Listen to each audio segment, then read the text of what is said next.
안녕하세요. 매일 아침 말씀 묵상 교과 연구에 오신 여러분을 진심으로 환영합니다. 제2과 창세기의 기초, 성경 전체의 예언의 핵심을 다루고 있습니다. 창세기가 성경 전체에 어떻게 영향을 미치는지를 살펴보게 될 것입니다. 첫 번째 언급의 원칙, 하나님의 사랑을 아는 것. 이삭의 질문, 어린 양은 어디에 있나이까? 죽음의 문제, 뱀. 기억절, 이튿날 요한이 예수께 자기에게 나오심을 보고 이르되 보라, 세상 죄를 지고 가는 하나님의 어린 양이로다. 창세기 1장 29절. 하나님께서는 영원한 행복을 누리도록 인류를 창조하셨지만 범죄로 인하여 사망과 고통이 인류에게 찾아왔습니다. 하나님은 어린 양을 통하여 인간의 죄가 대속되어지고 구원받을 길을 약속해 주셨습니다. 드디어 그 어린 양 예수 그리스도가 이 땅에 오신 것입니다.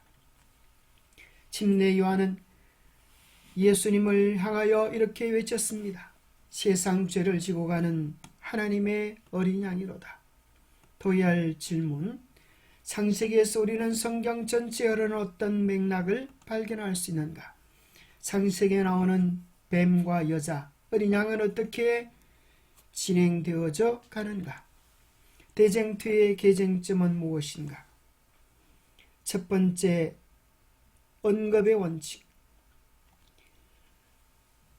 왜 창세기의 맥락이 성경 끝에까지 영향을 미치고 있을까요? 그 이유는 여러 성경절들이 뒷받침해 줍니다. 풀은 마르고 꽃이 시들면 여호와의 기운이 그 위에 불미라. 이 백성은 실로 풀이로다. 풀은 마르고 꽃은 시드나 우리 하나님의 말씀은 영원히 서리라. 우리 인생이 풀과 같고 인생의 영광은 풀의 꽃과 같습니다. 인생의 자랑과 인생의 이론들은 마르고 시드는 꽃과 같지만 우리 하나님의 말씀은 영원하여서 창세기부터 계시록까지 그 맥을 이어가는 것입니다. 나 여호와는 변하지 아니하나니 그러므로 야곱의 자손들아 너희가 소멸되지 아니하느니라. 하나님이 쓰시는 당신의 백성들은 언제나 있었습니다. 창세기부터 계시록까지 하나님이 쓰시는 선한 도구들도 있었고 여전히 매 시대마다 사단이 쓰는 악의 도구들도 존재했습니다. 예수 그리스도는 어제나 오늘이나 영원토록 동일하십니다. 하나님의 말씀은 변하지 않고 창세기부터 계시록까지 지구 역사까지 하나님의 구원의 계획은 변함없이 이루어집니다. 에덴 동산에서 하나님은 인류를 위하여 인류 행복에 필요되는 모든 것들을 에덴 동산에서 창조해 주셨습니다. 그리고 그 행복을 유지하기 위한 방법으로 하나님과의 사랑의 관계가 끊어지지 않기를 원하셨습니다. 선악을 알게 하는 나무의 실과를 먹지 말라. 내가 먹는 날에는 반드시 죽으리라고 하는 단 하나의 계명이 있었습니다. 뱀은 그 계명을 범하도록 인간을 유혹하고 하나님은 인간을 벌하는 대신에 창세기 3장 15절에 구원의 언약을 반포해 주십니다. 성경 전체의 흐름은 하나님께서 이 세상을 창조하신 것이고 인간의 연약함과 잘못을 인하여 범죄가 타락이 이 세상에 오게 되어지고 하나님은 구원의 계획을 선포하셔서 그 구원의 약속을 드디어 이루시고 잃어버렸던 행복을 다시 회복해 주시는 것이 창세기에 흐르는 맥이자 성경 전체의 줄거리입니다. 성경 전체의 구도를 우리는 이렇게 그려볼 수도 있습니다. 창세기 1장 2장은 창조요, 계시록 제일 마지막 장 21장 22장은 처음 창조되었던 것보다 더 아름다운 재창조가 있을 것입니다. 오늘날 이 세상에 죄와 고통, 어려움들이 가득합니다. 그 이유는 창세기 3장에 죄가 시작이 되었기 때문입니다. 죄가 맞춰져야 비로소 영원한 행복이 시작될 수 있습니다. 하나님은 선하고 아름답게 만드셨지만 이 세상에 죄와 고통이 존재하는 이유는 선악의 대쟁투가 이루어지고 있는 장소이기 때문입니다. 사탄은 우리를 멸망시키려고 하고 하나님은 우리를 이 죄악 세상에서 구원하시기를 원하십니다. 인류의 구속주로 하나님의 아들 예수 그리스도가 오셔서 십자가에 달려 죽으실 것에 대한 약속이 소림으로 성취되어졌고, 죄 많은 이 세상에 예수 그리스도께서 다시 오셔서 우리를 영원한 하늘 소망으로 인도해 주실 재림의 약속이 성경 신약의 중요한 줄거리요 성경의 결론입니다. 월요일 소지, 성경의 모든 기초는 하나님의 사랑입니다. 우리가 하나님의 사랑을 바로 안다고 하는 것은 얼마나 중요한 일일까요? 그런데 그 사랑이라고 하는 단어가 성경에 가장 먼저 나오는 것은 창세기 22장 2장에서 모리아 제단의 사건으로 시작이 됩니다. 하나님께서 아브라함에게 이렇게 말씀하십니다. 내 아들 내 사랑하는 독자 이삭을 모리아 땅으로 데리고 가서 너에게 일러준 한 산 거기서 그를 번제로 드리라. 참으로 인간이 당할 수 있는 가장 큰 고통, 아픔, 시련은 사랑하는 자녀들의 죽음입니다. 그보다 더한 어려움들이 어디 있겠습니까? 그런데 하나님은 사고나 재난, 질병도 아니라 당신의 손으로 사랑하는 아들을 죽여 번제로 드리라고 하니 아브라함에게 있어 그보다 더 크고 어려운 시험은 없었을 것입니다.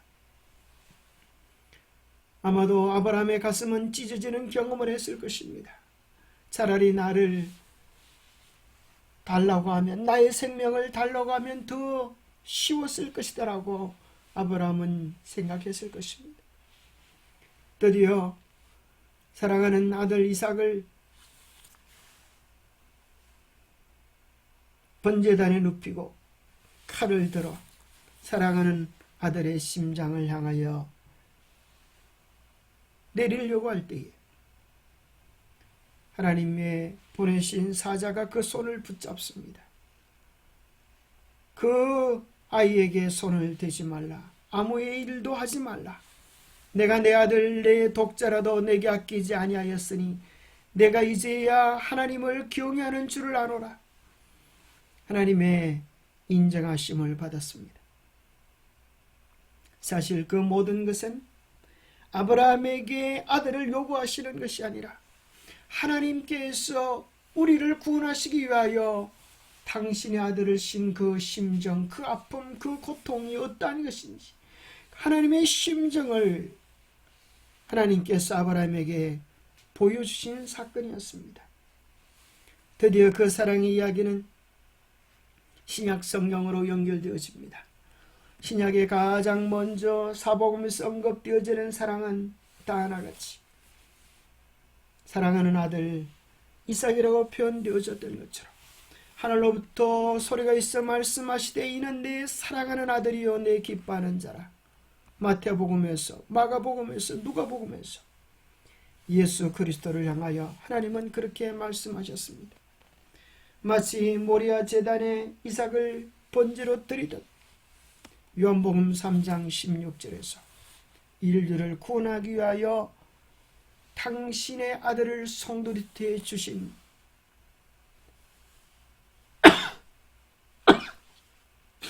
하나님의 사랑이 이렇게 묘사되어 있습니다. 하나님이 세상을 이처럼 사랑하사 독생자를 주었으니 이는 그를 믿는 자마다 멸망하지 않고 영생을 얻게 하려 하십니다. 우리를 살리시기 위하여 하나님께서 당신의 사랑하는 아들을 우리에게 주신 사랑의 이야기가 성경의 이야기입니다.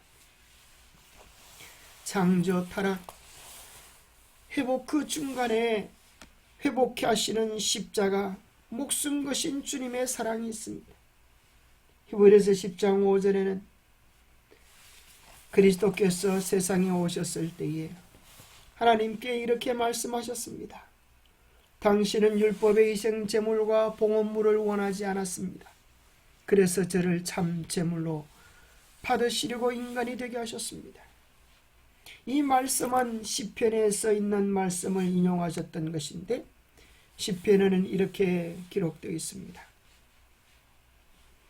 번제와 속죄제를 요구하지 아니하신다 하신지라. 그때 내가 말하기를 내가 왔나이다. 나를 가리켜 기록한 것이 두루마리 책에 있나이다. 나의 하나님이여, 내가 주의 뜻 행하기를 즐겨오니 주의 법이 나의 심중에 있나이다 하였나이다. 시편 40편에 나와 있는 이 고백은 예수님께서 이 땅에 우리를 위하여 오신, 우리를 위하여 십자가를 지신 주님의 마음, 그것을 표현한 것입니다. 창세로부터 죽임을 당한 수많은 어린 양 번제와 속죄 제물은 궁극적으로 우리를 위하여 돌아가실 예수 그리스도를 나타내 주고 있는 것입니다. 성령 이안을 이해하는 데 중요한 열쇠는 사랑의 본질을 이해하는 것입니다. 대쟁투 핵심 주제는 세상에 존재하는 하나님의 성품에 대한 크나큰 오해입니다. 대쟁투 총서의 제일 마지막 부분에서 엘렌 화이트는 이렇게 기록합니다. 온 우주는 깨끗해졌다. 오직 조화와 기쁨의 맥박만이 온 우주의 만물을 통하여 고동친다. 생명과 빛과 환희가 만물을 창조하신 분에게서 끝없이 넓은 우주로 퍼져나간다. 가장 작은 원조로부터 가장 큰 세계에 이르기까지 만물은 생물계와 무생물계를 막론하고 조금도 흠이 없는 아름다움과 완전한 기쁨으로 하나님은 사랑이시라고 선포한다. 화요일, 어린 양은 어디에 있나이까? 모리아 제단에 향하여 걸음을 옮길 때에 사랑하는 아들 이삭이 아버지에게 묻습니다. 불과 나무는 있거니와 번제할 어린 양은 어디에 있나이까? 이삭의 질문은 참으로 아브라함의 가슴을 갈갈이 찢어놓는 질문이었을 것입니다. 그 질문에 대한 답들이 출애굽기 12장에 2월절 어린 양으로 나타나고 요한복음 1장 29절에 신약성경에 제일 먼저 나오는 어린 양이라고 하는 표현, 보라 세상 죄를 지고 가는 하나님의 어린 양이로다고 하는 침례 요한의 고백 속에도 나타납니다. 우리를 구원하기 위하여 오신 예수 그리스도, 그분은 염소와 송아지의 피로 아니하고 오직 자기의 피로 영원한 속죄를 이루사 단번에 성소에 들어가셨느니라. 우리의 구원은,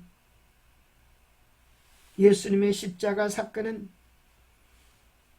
연약함이나 실패가 아니라 우리의 구원을 위한 창세 전부터 계획하신 하나님의 섭리였습니다. 이제는 더 이상 수많은 양들이 죽을 필요가 없습니다. 죄를 지을 때마다 양들이 죽을 필요가 없어졌습니다.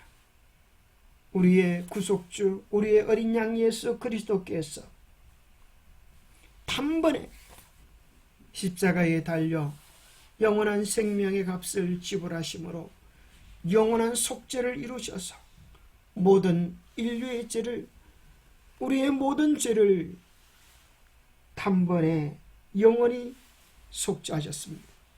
히브리서 5장 9절에는 온전하게 되셨은즉 자기에게 순종하는 모든 자에게 영원한 구원의 근원이 된다고 말씀하고 계십니다. 영원한 구원의 근원. 예수 그리스도 외에는 그 누구도 그 어떤 것도 구원의 근원이 될 수가 없는 이유는 예수님처럼 우리를 사랑하신 이가 없기에, 예수님처럼 어려운 이가 없기에, 예수님처럼 당신의 생명을 우리를 위하여 주실 만한 이가 없기 때문입니다. 수요일 죽음의 문제. 죽음은 인류가 경험하는 가장 절실한 문제입니다. 아무도 피해갈 수 없는 문제입니다. 인류가 죄를 범하고 나서 반드시 죽으리라고 하는 선고는 우리 모두에게 이루어진 것입니다. 아담과 하와의 범죄로 가장 먼저 경험했던 첫 번째 경험은 사랑하는 아들이 사랑하는 아들을 죽이는 형제 살인의 끔찍한 사건에서 아담과 하와는 맛보아야 했습니다. 그것도 착한 아들 아벨을 그의 형 가인이 죽이는 끔찍한 재난이었습니다. 정말 죽음은 인간이 경험하는 가장 잔혹한 고통이었습니다. 그러나 그 모든 죽음과 저주의 화살은 궁극적으로 우리의 가슴을 찢어놓고 우리의 눈물을 흘리게 하고 참으로 비통하게 만들지만은 궁극적으로 예수 그리스도의 심장을 찢어 놓는 것으로 그 모든 값이 지불되어졌습니다. 예수님은 죽지 않으셔도 되는 분이십니다. 예수님은 십자가를 지지 않으셔도 되시는 분이십니다. 그러나 자원하시는 사랑이 우리를 위하여 사람이 되어 이 땅에 오게 하셨고, 우리를 위하여 고난을 자처하셨고, 우리를 위하여 십자가를 지셨고, 우리를 위하여 온갖 수치와 모욕당함을 마다하지 않으시고 십자가에서 당신의 생명을 주셨습니다. 그러나 그것으로 구원의 이야기는 끝난 것이 아닙니다. 3일 후에 무덤을 여시고 일어나셔서 예수 그리스도를 믿는 자들의 소망이 되어 주었습니다. 예수님의 부활이 없다고 하면 우리의 믿음도 헛되고 우리가 여전히 죄 가운데 있을 것이고, 이 세상 가운데, 이 세상 모든 사람 가운데 우리가 가장 불쌍한 사람이 될 뻔했지만 예수 그리스도의 부활의 놀라운 소식으로 인하여 우리는 죽음에 대한 놀라운 해결책을, 놀라운 약속을 얻게 된 것입니다. 아담 안에서 모든 사람이 죽은 것 같이 그리스도 안에서 모든 사람이 삶을 얻으리라. 우리가 죽는 것이 당연한 것처럼 예수 그리스도 안에서 우리가 경험할 생명도 당연한 것입니다. 한 사람이 순종하지 아니함으로 많은 사람이 죄인 된 것 같이 한 사람이 순종하심으로 많은 사람이 의인이 될 것입니다. 예수 그리스도의 순종하심으로 그를 의지하는 모든 자들 안에 새로운 소망, 새로운 구원의 역사가 이루어지게 되었습니다. 예수님은 우리를 구원하기 위하여 당신의 생명까지 주셨건만 뱀, 사탄, 마귀는 교묘하게 된 동산에서 우리의 조상 아담과 하와를 미혹한 다음에 그는 마지막 싸움에서 또 다시 한번 온 세상을 꿰고 속이기 위하여 전략을 구사할 것입니다.